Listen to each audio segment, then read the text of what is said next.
think. Yeah, I'm in. Sorry about that. You know, I'm using a different computer and Zoom updated. So that took about 2 minutes. Yeah, there was major updates to computer systems, I think, this weekend. Everything else got done last week. I'm on a different computer, so sorry about that. And then also, you know, I've got to go at 2:30 for SCTA. Hopefully this goes fast and we all get to leave by then. I know. I wish it for all of you, as well as myself. Right. Mike, you in? I'll get to go to another 3-hour meeting, so. Yes, Chair, we are ready when you are, and the meeting is being recorded, so you are set. Perfect. We'll call the meeting to order at 1:32. Thank you for joining us for the Cloverdale Finance Admin and Police Subcommittee meeting. I am Mayor Lands, and I'll let everyone introduce themselves around the table, and then we'll go to the virtual. Jason Ferguson, Chief of Police.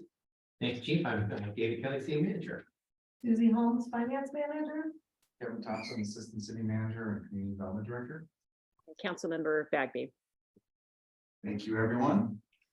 All right, public comments. Any person wishing to speak to the council subcommittee on any item not listed on the agenda may do so at this time. Members of the public have the right to speak on any item on the agenda at the time the item comes up for consideration. Pursuant to the Brown Act, the subcommittee is not allowed to consider issues or take action on any item not listed on the agenda. 3 minutes are typically allotted to each speaker. Do we have anyone in the virtual or personal? Thank you, Chair. No one is raising their hand at this time. We do have 4 members or 4 attendees, 2 of which are staff. Yes, sir. All right, seeing none, we'll move on. Communications. Council subcommittees may discuss at this time any written communications received. David, do we have any? Well, just a brief update. I received notification, and I'll share with council on Wednesday, that we were listed as a finalist with regard to the Department of Transportation's Thriving Communities program. This is a program that would basically provide like an ombudsman to help guide planning discussions around future transportation matters. And the focus was to address the multiple interests of the county, SMART, the city, of course, county parks, and the Great Redwood Trail around the corridor of Citrus Fair Drive and First Avenue. So currently coordinating with SMART and SCTA on our letters of commitment to get that back into further our support for finalists. So we'll keep the council updated on that. I just wanted to mention that under communications because it just came in late last week that we were notified that we were being considered as a finalist. So kind of good news. Very good news. Yeah. Councilmember Bagby, did you have a hand in that? Probably just very indirectly as usual. This is, you know, all staff just being looking out for our interests and doing a great job. You know, I think we hear a lot from the public about, you know, why aren't we going after, you know, all of this federal money, these federal grants, and honestly, you just kind of have to wait for the right ones to come along that apply to you, that you're eligible for. But this is a great example of staff just hopping on something right away that could be a great benefit. And just by the way, this is for anybody who might be watching, it's the US Department of Transportation, not California. So it's kind of a big deal. And, you know, big shout out to our partners at SCTA and SMART for bringing this in. And so, you know, knock on wood, we'll be one of the 30 that is ultimately selected. But if it is, it'll be because, you know, our partners at SCTA and SMART are working with us to make us eligible for it. I think we're perfect for it. That's my opinion. The other kind of little piece of information is that I know that we've gotten Congressman Huffman's office has reached out to staff, and they're going to be rallying and lobbying on our behalf. So that's really good to know. Also, Supervisor Gore got back to me. And, you know, let me know how I can help. Same from Senator McGuire's office. Let us know how, you know, let us know when and where and how we can help. And this is probably pretty much going to be in the hands of the federal you know, our legislators there, but fingers crossed we'll be successful. Be a real boon for us. Perfect, thank you. All right, moving on to approval of minutes. Last meeting, December 5th. Anyone want to make a motion? Any issues? I'll move the minutes. I obviously I was not at the meeting, but I perused the 50+ pages and they look to be in order. I'll have it a second. Thank you. Anyone against it? Perfect. Okay, moving on to new business, discussion, elimination of the city treasurer position. I'll move to eliminate the position of city treasurer. Second. No reason to If there's- discuss. Well, I mean, really, this agenda item, maybe it's a little bit more broader than just elimination. It's really appointment of and elimination of. And the reason I say that is because elimination of the city treasurer position does require voter approval. And unless council wants to pay for a special election, which I'm assuming council does not want to do that or incur the expense, the approach would be to put this on the next available ballot and consolidate our election with that so that it's part of the normal ballot process. We'll still have to pay for the ballot measure, but it wouldn't bring with it the special election costs. Yes. So what we need to do in the interim is bring forward for council consideration an agenda item on how you'd like to fill the position. Again, as we did for a recent vacancy on the council, we could call for a special election. But I'm again presuming that what council would like to do is do an appointment, have it be for a 2-year term or for the remainder of the term until such time that the position is officially eliminated. And I so- will take that as a friendly amendment, and at the risk of, I know it sounded a little flip to just go ahead and make the motion, but the reason I say that is that I would like to enthusiastically move forward. This is just a housekeeping thing that has been lingering for years, and just, you know, fires, floods, locusts, everything else. We haven't been able to get on it, and then all of a sudden there's an election. So, you know, I think that what David described as a process sounds great to me. Bring it to the council. No need to incur expenses for a special election. Two-year term also sounds great to me for an appointment. And so, yeah, I would just incorporate all of his comments into a friendly amendment and move it forward. And I'll second that. I agree. And I know we'll have council support. Yeah. Okay. All right. I don't know if there's any public comment, but No, there's no hands and I keep watching. So if all right. has any comments, raise your hands in the public, virtual or inside. So. And seeing none. What, I'm sorry. Sorry. That's the difference. That's the difference too. Okay. Next item is the citywide surveillance cameras.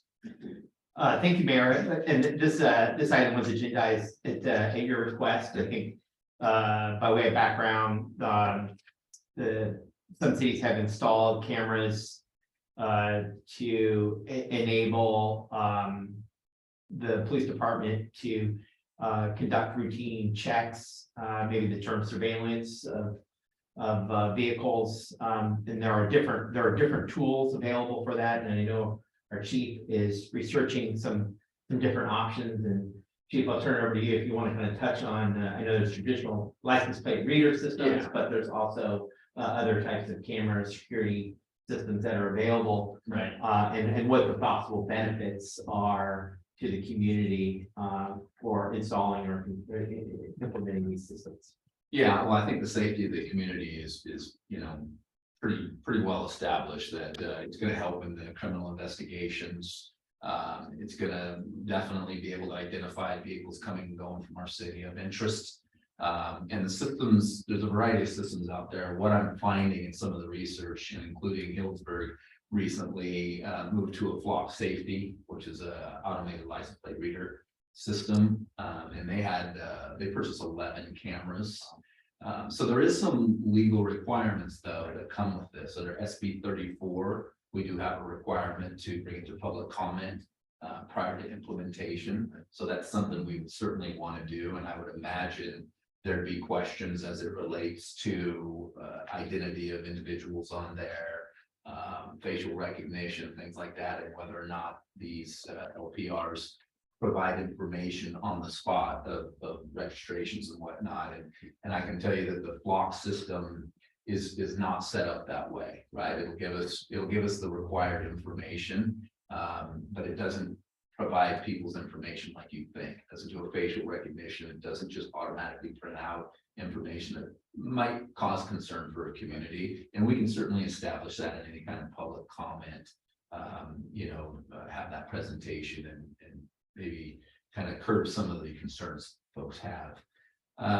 There is going to be some expense involved in this. If we look at it, I'm thinking about I'd say probably 4 different entrance exits that we probably want to look at these to go in, our more critical ones.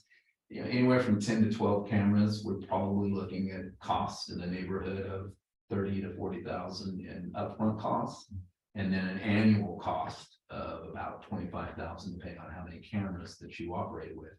The cameras typically are about $250 each to install, but $2,500 each for the cameras themselves with that type of annual maintenance. So you can see your 25 grand on 10 cameras right there. I don't know that that's a cost that, under this system, it's going to be any lesser, but maybe other systems I can check out.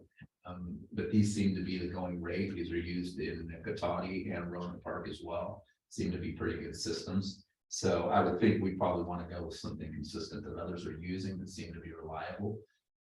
But as far as the maintenance cost, I'm not 100% sure what that entails. These are cloud-based models with storage capacity of about 30 days. I know if you want to extend it into 90, there's going to be more expense involved, but we can certainly look into that. And the difference with this is video recorded.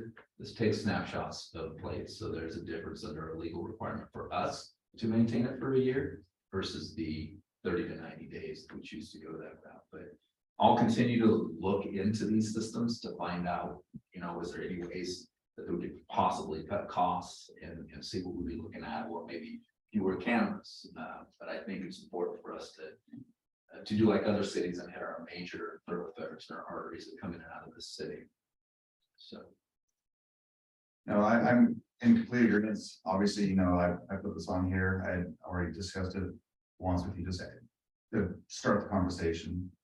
I wanted to hear the positives and negatives, and that I had no idea what they cost and nothing, but there's only certain ways into our town. I figured it's a good thing to have, especially after the catalytic converter thefts is what made me really want it, because we identified a car, but had more crimes happen because we couldn't locate that car. It came from the Bay Area, basically. So it's a good thing for our community in my eyes, but I know others won't always agree. So that's why I wanted to start a conversation. Yeah, and I think it's a good discussion to be had. And, although we don't have significant amount of criminal activity, we've had some cases where these would have been very useful. Right. And I'll state that our little market there on the north end of town has been the victim of 2 robberies, armed robberies, which these would have been hugely beneficial. We were able to apprehend everybody, but a little more work without these. So there is certainly benefit to the community. And that's the thing, is we're such a open to the transportation portion of the freeway. I mean, the on-off, I always thought that like Red Door Remedies is the absolute worst place you could ever put a dispensary. It is on and off that freeway. You never come into town. No one ever sees you.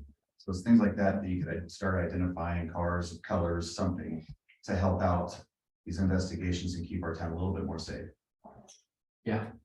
Anyone? I'm sorry. Oh, no, you're fine. I was just going to say, with that legislation comes also some things that we have to adhere to as it relates to a data breach. Yeah. And then potential liabilities that could be there, and some policies in place. And if it doesn't address those, I understand if I don't have the police department support in it because it's not worth it, I'm good with that. I just really wanted to see how you guys felt about it, positive, negatives, and figure it out from there and see. Yeah, well, I'll just say from my perspective, from the police department, it's a useful tool, and we'll always benefit from useful tools, right? And I'll never be opposed to those. I think what my biggest concern is going to be the financial impacts.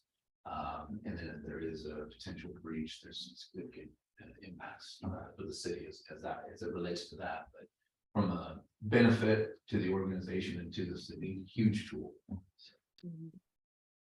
Any other comments in the room? Yeah, just a couple of thoughts. It's interesting because, when I've been on this committee before, I've actually, I think it was right around the time that the snack shack was hit and the scouts shack, the scouts hut was hit. And it was like, why can't, where are we on the ability to have surveillance cameras on some of these other, kind of key city properties? And I think kind of the answer that came back was it's still pretty, cost prohibitive. And so, I definitely, support making sure that, city facilities, especially, related to our infrastructure and public safety, have all the tools that they need. I'm not as comfortable of saying, oh, citywide surveillance cameras. And I think that term in and of itself is it's a lightning rod, and it's something that, actually we talk about at California League of Cities quite a bit. And as well as the issues that the chief raised is that, the more cameras you have, the higher the expenses. And then, cloud data is not cheap, and you've got to make, once you invest in the system, you have to maintain the system. And then you also have to pay for as much cloud accessibility as you want, whether it's, you're saving the data for 10, 30, or 90 days. And so it's not just a matter of, you could slap down $30,000 and the city's going to suddenly be safer.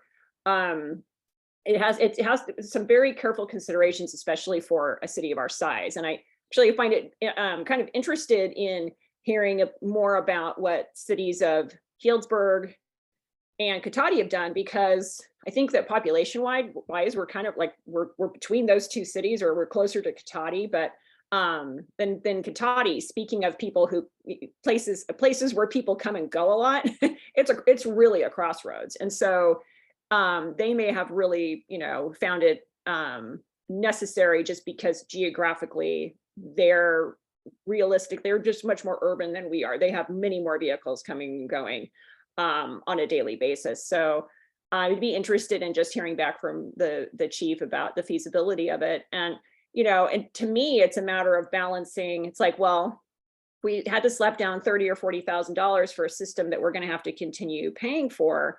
Would $30,000 or $40,000 be better spent, or is one of our major, concerns speeding and traffic calming on the way in and out of town? Could that money be better spent, addressing some of our infrastructure needs? And so that's just kind of where I'm, depending on the chief to kind of bring back more information, just to find out what the financial feasibility is.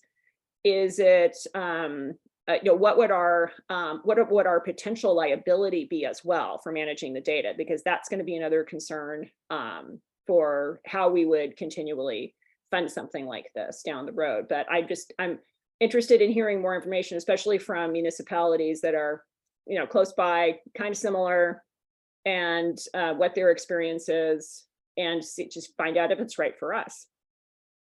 If I can make a couple of comments, I know you talked about the parks, and I just want to let you know some of those have been in play already. These wouldn't really be relative to those areas, and Right.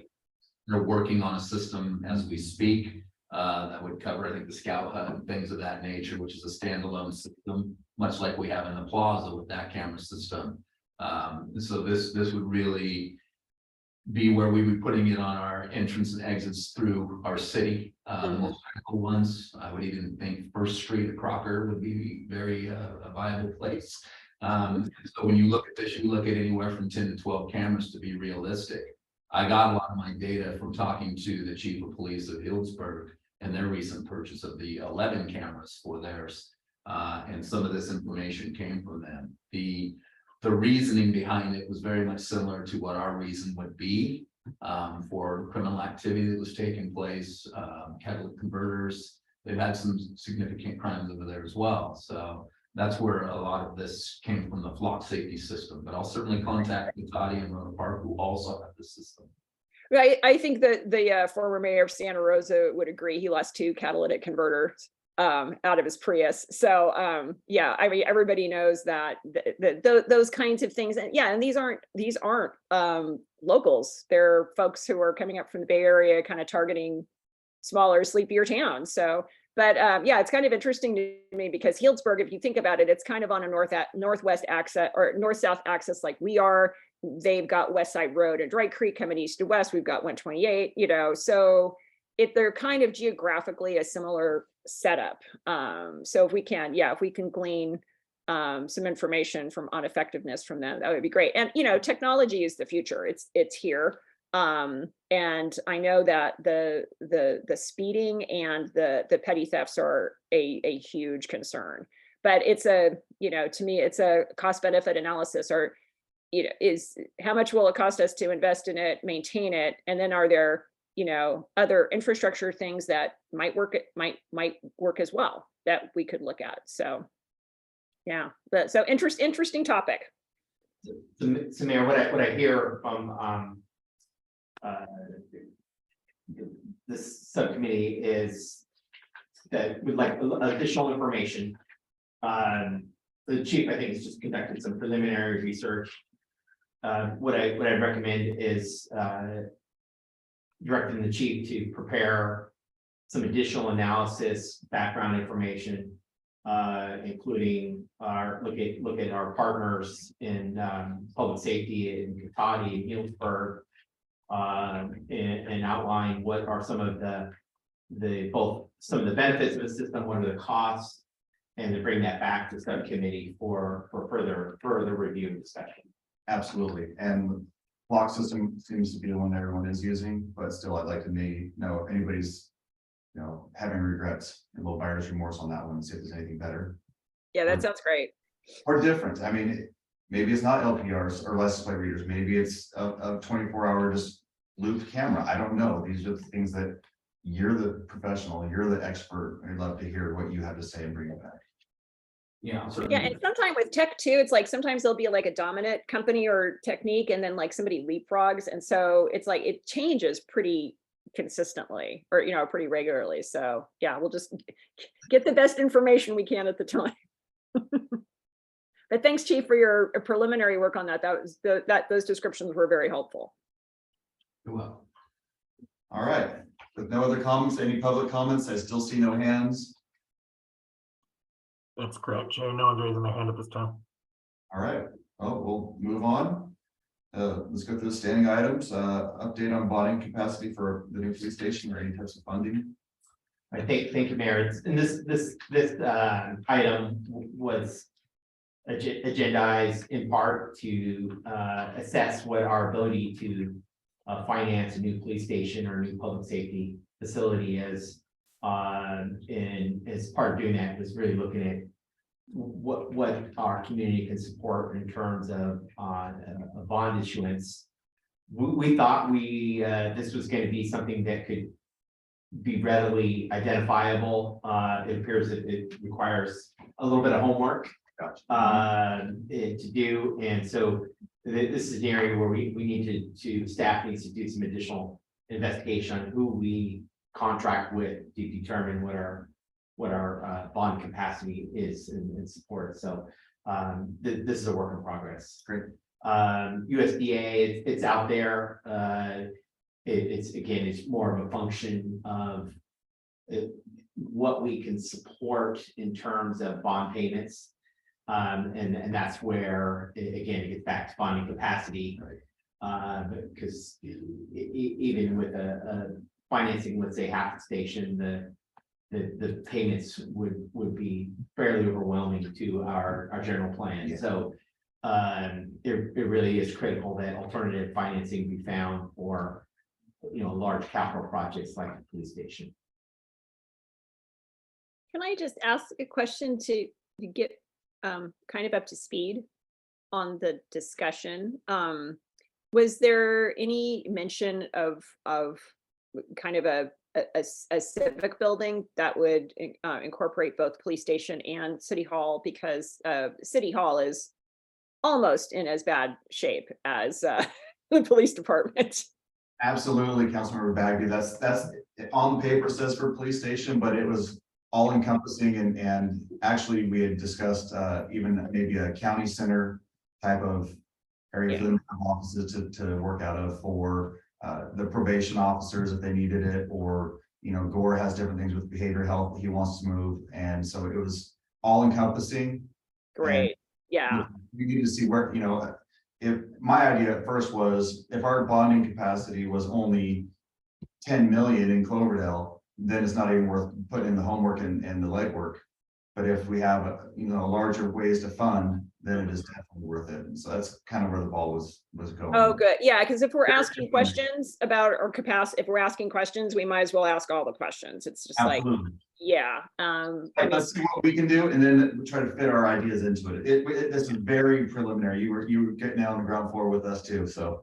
Oh, cool. Yeah, and just, you know, I know that there are discussions between Gore's office in Alexander Valley for office, you know, potential office space there for some of the county medical services and so there, you know, there are conversations, but none of these buildings exist. So, but you know, just, and there are some other really great examples we could reach out to. I know that the city of Winters, when they built a new firehouse, part of it is a community meeting center. And so they were able to kind of, you know, cobble together public safety and, you know, some other community, you know, funds and sources. And I'm sure that it's going to look something like that by the time we're able to put a plan together. So there are, you know, other communities that have done, you know, interesting projects that we can reach out to and say, hey, how did you do that? How did you pull that together? And Winters is actually smaller than Cloverdale, surprisingly. And that they are an agricultural town. So they're eligible for some things that we aren't. They're also in an air district that is not as great as ours, so they can access, you know, CARB funding and some other things as well. So, but yeah, I figure if we're going to go out and kind of start interviewing people, we might as well be honest about what all our needs are, and our needs are police and city hall. Yeah, we're not even to that part yet. It was literally to find out what would be our top dollar, what would be our ideas, and then fill it in with all of our needs and wants. Yeah. Is it appropriate, David, to reach out to Congressman Huffman's office as well for, you know, any of their ideas for federal funding in addition to USDA? Oh, I agree 100%. You know, especially, well, we'll see if they continue to offer the earmarks, but I think those represent potential funding sources for these types of projects. In fact, we submitted last year under Congressman Huffman's earmark program funding to do the seismic upgrade for the police station.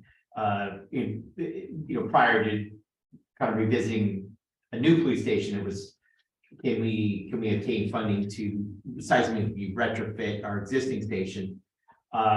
We weren't chosen by Huffman as one of the organizations to be funded, but it certainly represents an opportunity for us.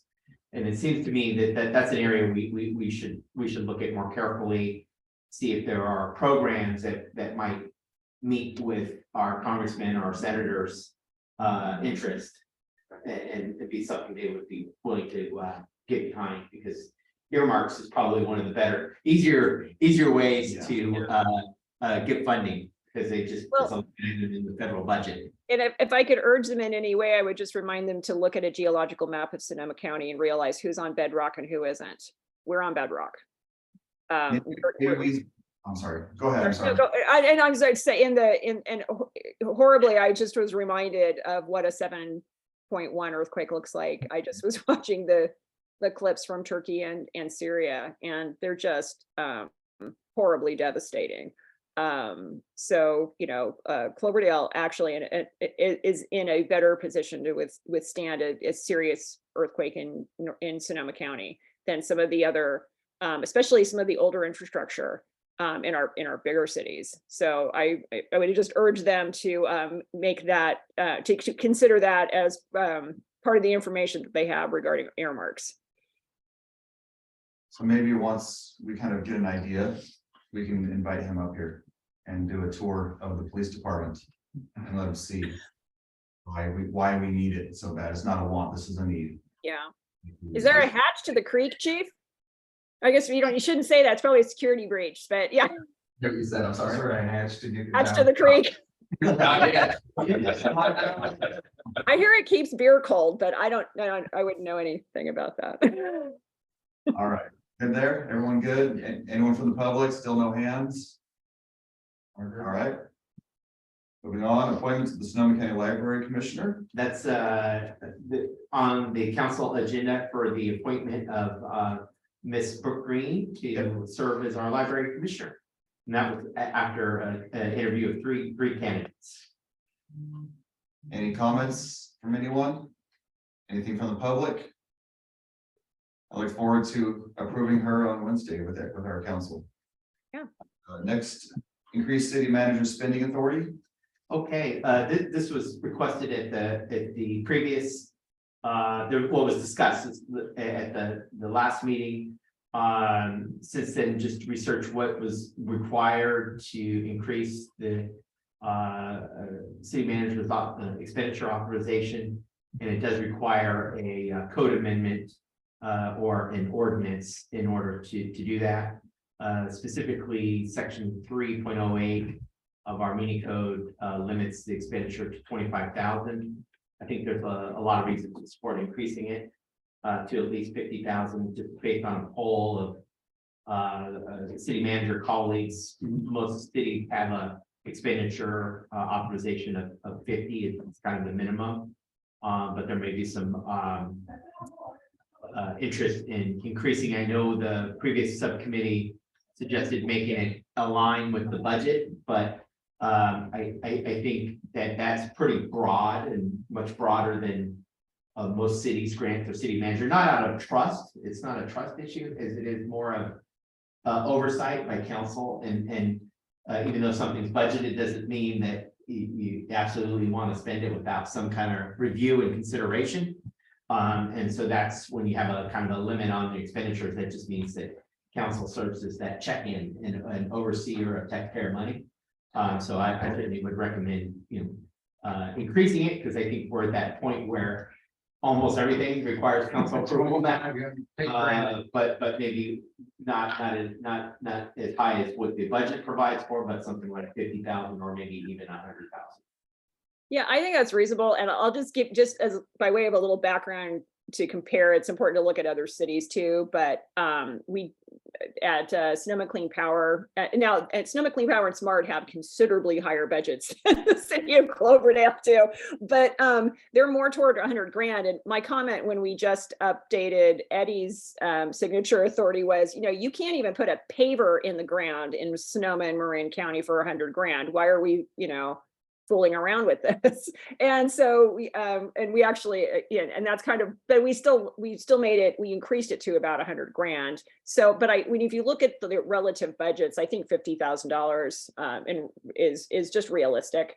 If he's constantly having to come back for council approval, it's a sign that inflation has surpassed that signature authority. So I'm happy to support that. Perfect. Yeah, it's almost like a housekeeping issue. So I think It is. Okay. Whatever you can do. Yeah, you can't buy a bunch of brooms for 50 grand. So unfortunately, your government. Materials critical to operations, particularly in our water and wastewater plant, usually meet that the lower threshold, and I don't think you want us to delay buying important water treatment products. Let's keep the water on. So what I hear direction would be just go ahead and bring an ordinance forward to council. 50,000 seems like a good dollar amount. Yeah. If you think that that's the threshold, that sounds good. If you're comfortable with that, great. Not prove to us why you want more. Good. Yeah. All right, no comments from the public. I still see no hands. Moving on to the next item, Bayren Water Upgrades Dashboard. Okay, this is a work in progress. We continue to work with Bayren on our water upgrade safe program. They have created a dashboard that helps to identify the number of projects, that they've taken, how much water savings will be generated, as well as what the savings to their customers. We are working on getting this up on our website, and I hope to have that up in the near future. Perfect. Comments, anyone? Seeing none, 10th officer hiring. Well, I'm. Yes, thumbs up. No secret by now, we've tried every avenue, and we're not successful in getting applicants. So we're trying to currently trying to change our strategy. As you know, council approved the hiring incentive, and that did not yield any more applicants.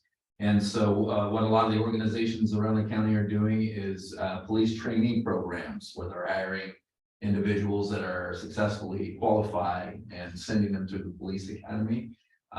We're currently looking at that right now. There's a lot of steps that take place before that can happen. I certainly want to thank Shannon. She's put a lot of work into this, and she's done it really quickly to try to help us get this process moving.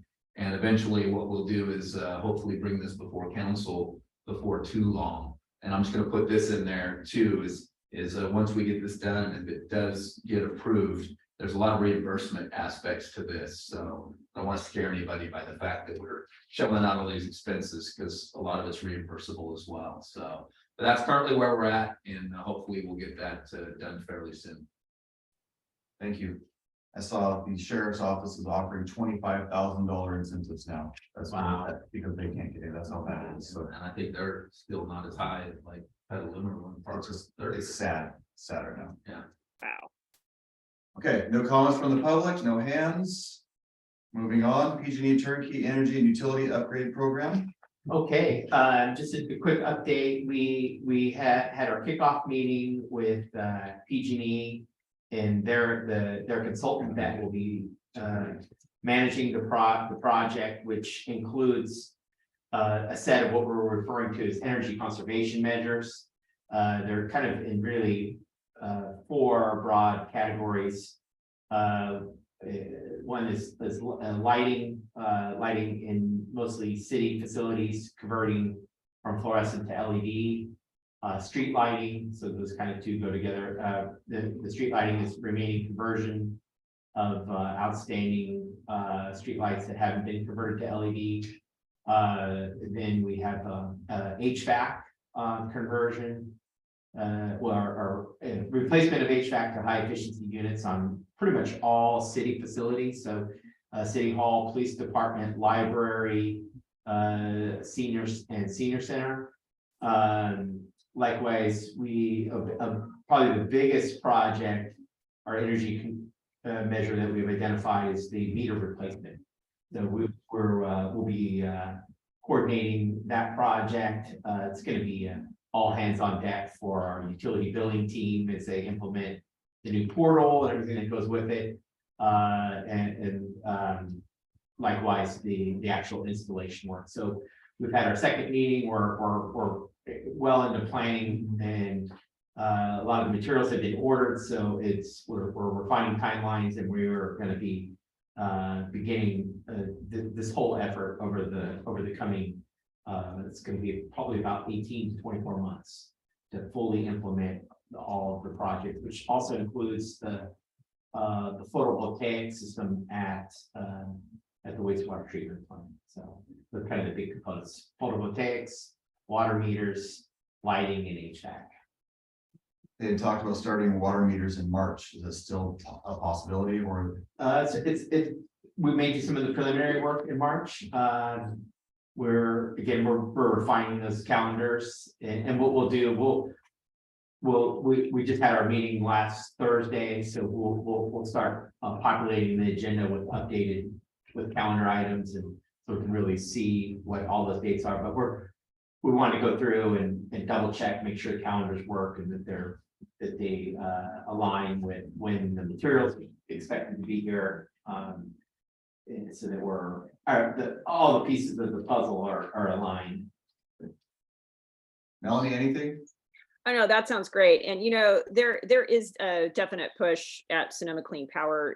More and more cities are signing on for Evergreen. And And honestly, I'm kind of holding the line there as far as we need to get through our turnkey project before we can really consider, going to Evergreen. The advantage being that Evergreen is all locally sourced power, solar, wind, and then anytime the wind isn't blowing or the sun isn't shining, that power comes directly from the geysers. It's 100% local energy. And, Cloverdale, all cities, at the foot of the geysers with plenty of, Cloverdale residents who are employed there, we definitely should be, on that plan at some point. But, and I know that they're going to be, reaching out to City Manager Kelly and probably Mr. Thompson as well. But I think that it's just so important that we keep our expenses as controlled as we can, and then see how much we're able to benefit from turnkey. And I think it's going to be huge. I think it's going to be, we have just so many systems that are in need of, they were coming due to be replaced anyway, because of deferred maintenance. So this is exciting. Just be sure to, I think that this was a long haul and a lot of work from Kevin and David, just first of all, and senior staff, as probably at every level of staff at the city, contributed at some point, took time to put this plan together. And the work isn't done. So, but I think it's going to be a huge benefit to our bottom line. So, thanks for all your hard work on this. And then I think that in 2 years, when we get through this, then we can consider moving over to 100% local renewable power. That's much which would be generated right up the hill from us. So I'm looking forward to that. Any other comments in the room? Any public comments? Seeing none, move on. Measure P, cannabis report. All right, well, our finance director, Susie Holmes, does track the Measure P payments. Again, this is the tax on our cannabis industry. And Susie, maybe you want to give Sure. high level overview for the benefit of Councilmember Bagley. Sure. For the last few months, we've received approximately $6,000 a month, which is a pretty large decrease from what we're used to. In the fiscal year 2021, we averaged $43,000 per month. And then in 21-22, we averaged $25,000 per month. And part of that was the decrease in the tax that we offered starting in March.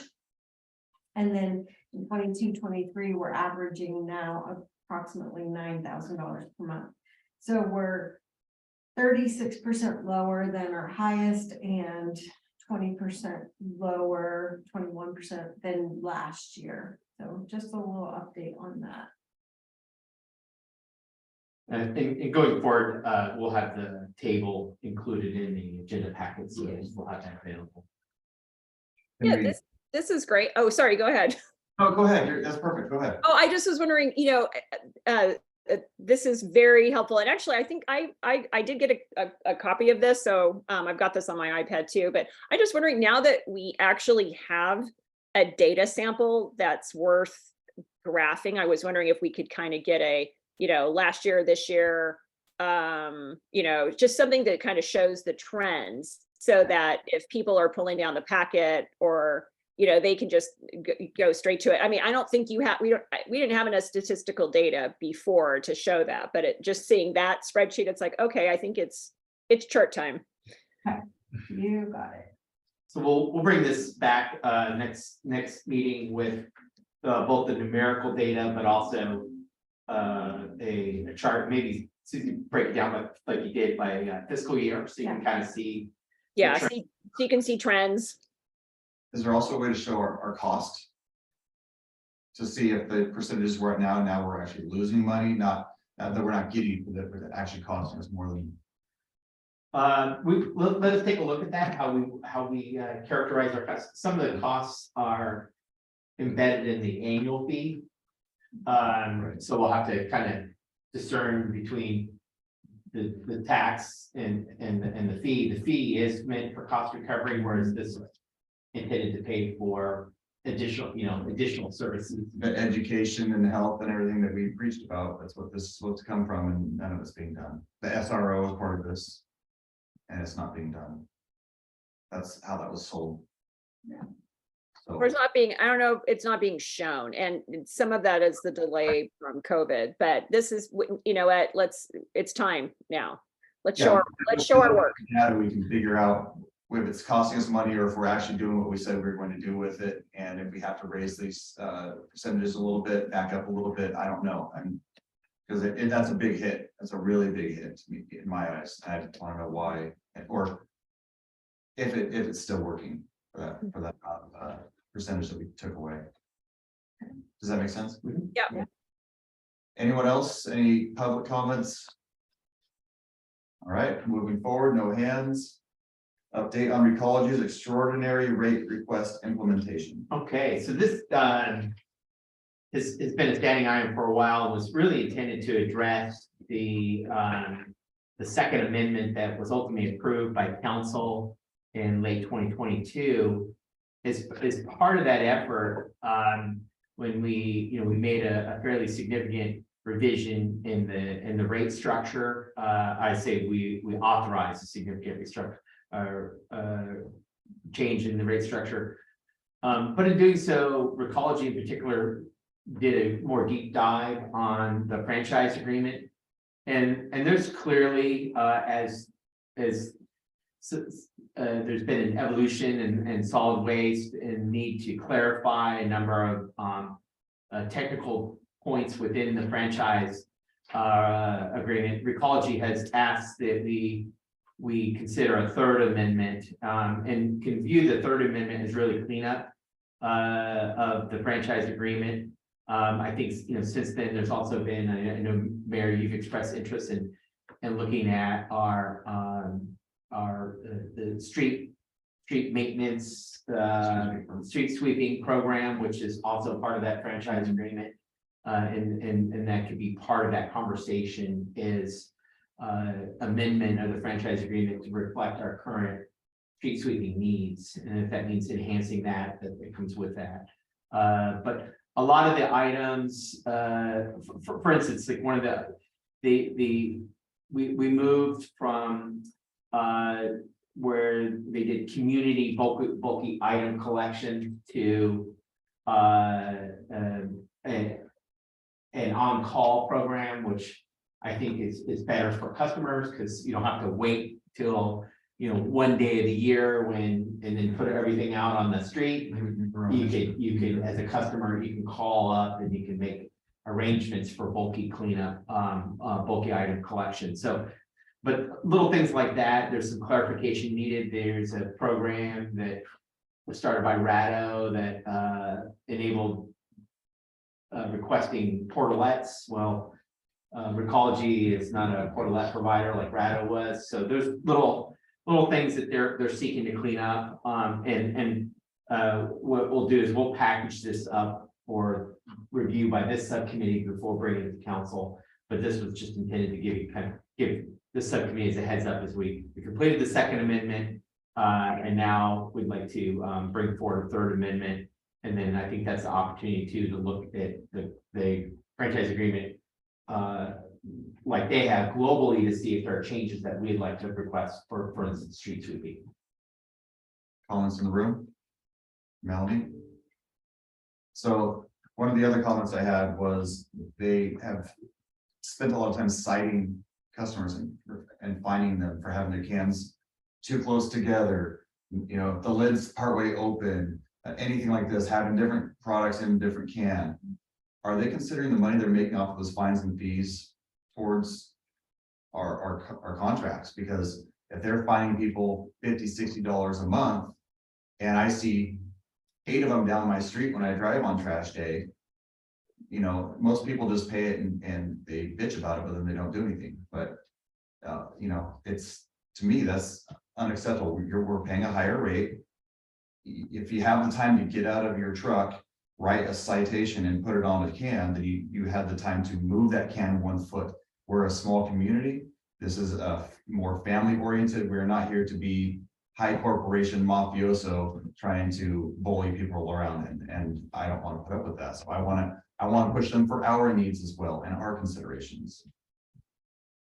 So that's, go ahead, go ahead, Melanie.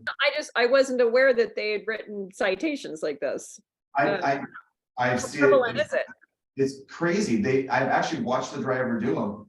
The cans are less than 3 feet apart, he will cite you for it. If somebody parks a car near your cans, they cite you for it and it comes up on your bill. Oh my gosh. Okay. It's crazy. I actually got one at one point, and that's what made me start paying attention. I had or supposedly had a piece of styrofoam in my recycle bin. And I got cited $68 for it. Wow. Yeah, so Okay, I was like, that's this is going on. And then they didn't pick the can up. So it's like they didn't do their job. They took the time to cite you. And so that made my wheels start turning in my head to say, okay, how often is this going on? So I started watching people on the streets on trash day, and you would see the little door hangers on them, and that's what those are. Oh man, I haven't seen one on my street, but now I'll start asking. Start paying attention. It's kind of funny. You don't notice it until you look for it. Right. That's one of those things. And honestly, the parking in my neighborhood is just, I mean, it's just ridiculous. You know, people come and yeah, you don't have any control of people coming and parking right behind your bin. Not at all. Yeah. All right. So more investigation. I can ask them for a report on citations and fees and see. Yeah, I'd like to see that at the next meeting. Yeah, I'd be curious as to how that works and if that counts towards, where does that money go? Exactly. All right, any other comments? Anything from the public? Seeing no hands, we'll move forward. California Water and Wastewater Arrearages Payment Program, Low Income Water Assistance. Okay, this is just an update. The city, and I want to acknowledge the work our finance team has done to manage the state requirements for this program. They've been pretty beneficial from a customer standpoint. And then likewise, that helps our fund balance when there are outstanding water payments that are due, because we're now back to the point where if a customer does not make arrangements for payment of outstanding water charges, we have moved back to shutoffs. But what we are doing is pointing customers that meet the criteria to this program. We've reached out to La Familia Sana, for instance, and to ensure that they share that information with their customers.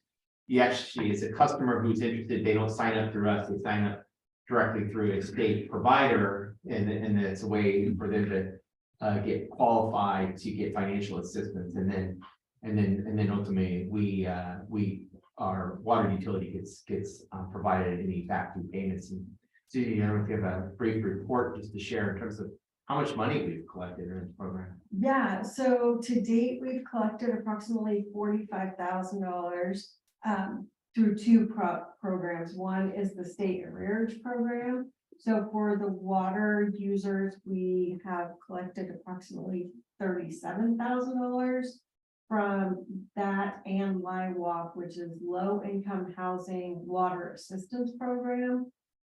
Between those two, 37,000, and then an additional approximately 6,000 for our wastewater customers. So we've received approximately $45,000 to date. Yeah, so that's went right towards customers' utility bills, and it's helped our fund balance by bringing those revenues back to the city that we may not have gotten paid in some cases. So I just want to, again, I know it's not easy doing all the paperwork required to comply with the program, but Susie and her team have been doing that, and it's been beneficial for our customers. Thank you, Susan. Any comments? Anyone from the public? Perfect. Parker. Okay, moving on to future agenda items. Anyone have anything? I don't have anything right now. Anyone And I else? would love to have 2 minutes to take a break before my next meeting. Right, with that, we will adjourn at 2:26. Thanks so much, everybody. See you Wednesday. Thank you. Hey, Melanie, before,